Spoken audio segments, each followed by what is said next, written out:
Hello and welcome to this episode of Unscripted. I am now joined by Karin Hausmann, who is a specialist in B2B audience acquisition, focusing around events. Karin is one of the most data-driven audience acquisition specialists that I've come across. I was very keen to get Karin's insight because she works across a lot of different events businesses, especially around scale up, startup. So there's some unique challenges that come out of that. And also around how you modernize audience acquisition as things start getting more fragmented and difficult. So, Karin, welcome. Nice to have you here. Hello, Adam. One of the things that prompted me to reach out to you was a blog post you shared about activating Gen Z and the unique issues they have. Can you just elaborate for the listeners a bit more about why you think it's important to have that on your event horizon? I think the way this came about, I was doing some research for a course, a training course for an events business around social media. And I looked at trends on social. It's now all about video and short, etc., etc. And then I read a bit more about usages and how different audience types and people and age groups like to consume information. And this is from news to, how they want to learn, etc., which was kind of very much aligned to social trends, which is all around short, quick images, not many words, keep it concise. And it got me thinking, the Gen Z now get lots of their news and information from social, from TikTok, want to watch a video and whatever, quick and short. But these people are already in the workplace, and these people already have jobs and might already work for serious businesses and already been marketed to in a B2B setting. But currently the campaigns that are run across media and events are the same campaigns we used to run at least 2001 when I kind of joined the workforce. So while people's way of getting information has changed, we haven't changed the way we talk to them. And you can already see it. This is becoming a problem across, especially I think subscriptions, also events, or any industry really, where people that haven't changed the way they market. And I think you're already seeing now with the advent, with the kind of decreasing of importance of email marketing due to all GDPR first and all the other privacy rules, we need to change how we find and talk to people. And it's not 2001 anymore. But you know this. I know. Trust me, you're preaching to the converted. And look, you've opened up a whole can of worms in what you've just said there, because there is, and I think you and I are similar in our experience. I've chosen to work with companies who've fallen behind. So we see things at a different lens. We're not necessarily working with people who are nailing it already, but there is a big swathe of people who are in this pod. And there's this huge concentration on email. If there is a problem, the answer by default is send out another email.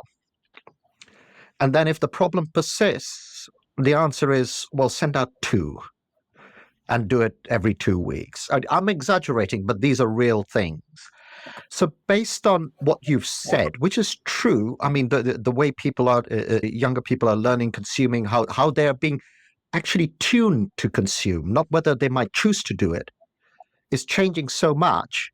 How do you think we need to reset the way we think about audience acquisition? I mean, I think the concepts are still the same. It's around the typical funnel, awareness, engagement. This hasn't changed. But I think rather than just building data and emailing people and fishing in the same pond year after year, and hoping for different outcomes, which I think is the definition for insanity. Hoping for different outcomes, doing the same thing. It's really around how you can get people in on different ways. I think changing the money, the way you spend your budget and the way you spend your time from the typical conversion campaigns, which is often email, to a bit more top of the funnel, and looking at, do I need to be on TikTok and Instagram, even if it's not the most obvious place to be? And how do I need to present what I'm selling to people? or at least the content I can help them with. And this is very difficult to do because people that are running these big businesses, often not from a marketing background, have often quite old-fashioned ways of how sales should be done. It's all about picking up the phone and 100 effective calls per day. It has moved on. Nobody picks up their phone if someone calls them, right? Yeah. I think it's a difficult ship to turn around because people in charge need to be convinced first, and often there are not enough people to convince them. Well, I think that is the challenge, and if we dive into that, we try and solve it a little bit with the live dashboards that we've got so that you can have this immediate feedback, which gives people comfort. But you raise a very real point. If your narrative or expectation is one email here, one email there, one email there, I'm going to simplify it just to illustrate the point, and you expect a big hit on that day, on Thursday, because it's announcement day or whatever it is. And if your marketing is not giving you that hit, you start getting twitchy. So there is a little bit of education that we need to do as people who are saying audience acquisition is changing. The curve that you are used to seeing in the past is going to be different.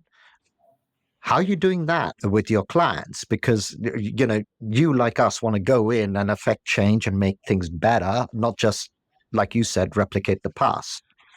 I think it's all around trying to convince with data.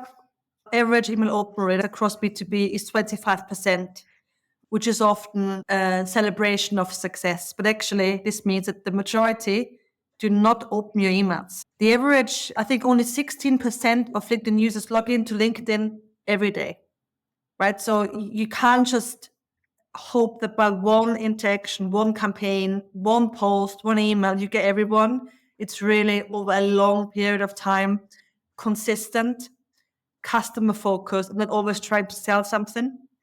So I'm trying just with using stats to prove the point. And there are lots of stats out there, as you know. Yeah. But it's about conversation marketing effectively, right? And that is becoming so much more important. And you can illustrate that by rewinding. When I started in this world, didn't even have email, and you just put an insert in Computer Weekly, and that 3 of them, and that's your marketing, and you kind of hope for the best. Fast forward to where we are now, I did an analysis. There are 36 viable B2B marketing channels out there. How on earth do you activate and work on 36? Well, you hopefully don't. Marketing budgets and number of people in teams are not increasing in our current time. So it's really around working smarter, not harder. And yes, you could run campaigns on Facebook, LinkedIn, TikTok, Snapchat, and email, but should you? And what activity will make the boat go faster? Don't focus on them. And we said earlier, I come from a lead generation background, so I believe in lead and demand generation. But actually, we have to take a step back and also look at the whole brand awareness. While that don't mean having an ad on Wall Street Roundabout, like a poster there, or a TV campaign. But you need to really, over a long period of time, make sure that the right people see you and see the content you post and see what you sell, not just the 12 weeks out of an event or the 4 weeks ahead of a range campaign going live. So it's really around, and these are all old terms, 365 marketing, brand awareness, these are all old terms. There's nothing new. But it's really looking at what you do, and are you just focusing on conversions, and do you have to do much more top of the funnel? And everything can be measured, but you need to get new eyeballs on your stuff. I think you're right, because it's not just awareness, it's also domain authority. If you take that word from SEO, that takes time to build. You do not get resonance on LinkedIn if you post once every 6 months. No one knows who you are. No one cares, right? It's a different world. That used to work, by the way, doesn't anymore. So now you have to have a cadence, and you're right. It can't always be something where you're selling. But I find that the construct of trade shows, B2B events, is so much around this conversion metric Wow. that the link between that awareness, if your show X and you've built all that awareness, that your actual initial launch email will outperform if you've done the awareness rather than if you haven't. But we're not very good at joining those data points up to prove that point. Chris Walker, who is a thought leader around demand gen and capture, says it's stuff you can't measure and you have to trust the process. You can't just focus on the 6 to 12 weeks out. You have to know who you're speaking to and make sure they see you over the course of the year in a meaningful way. And while you can't measure success, what these LinkedIn posts a year before the event will bring you right now, at some point, it will help with the conversion campaigns. Do you know, I think you So can it's- measure it. I think it can be done. It's whether you want to put energy into it. I mean, I'm pretty sure companies that are continually in B2C, I was at a tech round table where talking about big data and what brands like Nike are doing. They are able to measure it. I think, it's not like you can't. The challenge is for a small organizer, do you want to put the resources into it? And I suppose what you're saying is that it's already been proven to work. You need to trust the process, right? Don't question the process because you will get a better outcome. You don't have the luxury of A/B testing everything. The good news is if you have an event and it's in the right time, in the right place, and people are coming anyway, it works really well. You don't need to do much marketing. They would come if it's really at the right time. But what if this stops? What if the market's going through a downturn or there's a pandemic? What if you haven't done your work around really understanding your audiences properly and thinking 365 rather than just register here, sign up here? And then it's often too late because you're missing so many data points and insights you could have gathered in the good times. It's a bit like with saving money. If you save money in good or bad times, you'll have it when you need it. Similar with kind of data capture. If you don't do it when the times are good, it's hard to make it up if times are not so good. Well, you make a very good point because I've spent more time launching shows, not always successfully, but launching. And you see that dynamic. I think you pick a niche because you know the time is right, which is your point. And this is absolutely the right thing to talk about. Other people got it. But then you go into the market and you get it, and then you have instant competition. And what you're saying is you need to use those data points to be ahead of the curve. And now, if you lose the conversation and you stick to those traditional cycles, you're lost. You are immediately after a successful launch potentially open for disruption. I think you can quickly compare it also to what the media industry is going through right now with many job losses when it comes to subscriptions, where the focus was always on the people that paid you more, which were the advertisers. They're not really understanding or reading the room when it comes to subscribers. And then you have disruption coming in and you have no idea what's going on because you didn't listen to the people that were paying you, but just not as much. You listen to the big dollar and pound sign sponsors and advertisers. It's similar in events where the focus is usually around exhibitors because they bring in the cash and the marketing. Yeah, please bring us some visitors. Here's 10 grand. We want a year growth by 50. But yeah, just make it happen. And I think it's very similar if you don't focus enough and nurture all your audiences and customer groups. You have hit the nail on the head because also it's like free to attend. And what is then pervasive within the company that owns the product is like it's free. These individuals have no value. They're not paying us. Yeah. But time is the most precious commodity. You can't recreate it. You can't make more of it. You can't cut it in half. So they're paying you with time. Yeah. And one of the things I always say to clients is like, if you work out what the earning power is of the B2B people and you take out 4 hours of their day, that is how much they're paying you. And that can go up to about £1,000. And in our models, we put those numbers in. It's sort of like saying the value of your audience is this. Because I think it's easier for people to think in financial terms than saying, oh, yeah, the audience has a value, so you can articulate that. And when you do that, it's amazing how sometimes the penny just drops. Like going, actually, it's not free. And we have to work hard and we have to tune it. And without an audience, an event doesn't work. There are so many events businesses where there's not a clear owner of the audience, as in the visitors, the delegates. Visitors. The sales owns the relationships, and with exhibitors, there's not so much lack of into insight, ownership, intel on market size when it comes to visitors, because they come for free. And you just kind of spray and pray with your campaigns, hope they will come, but this is often heavily underinvested. And then the big surprise is when people don't show up because we have no idea who they are anymore. And we're marketing the same as we've done in 1995, but they've moved on. And it's a vicious cycle. So I think, and it goes back to the initial question around also how people consume information. We often don't know who the visitors are anymore because we have personas from 1995 and do the same things and hope for different outcome. And nobody owns this.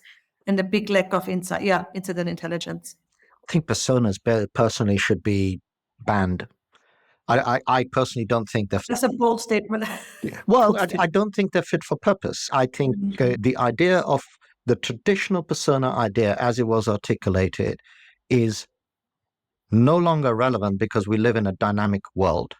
What I prefer to say to people is you need to know in terms of behavior and actions what your audience looks like, not a structured persona because it doesn't exist. It moves. I mean, job titles are invented like confetti these days. It's just like going, oh, I'm a entrepreneur in residence. How you can be an entrepreneur in residence is beyond me. You're either an entrepreneur or you're not. So I think that is why personas aren't relevant, because 9 times out of 10, they get done in a workshop and they get put into the top drawer and no one ever looks at it again. No. It needs to be dynamic. It needs to be real time. Otherwise, you don't see it.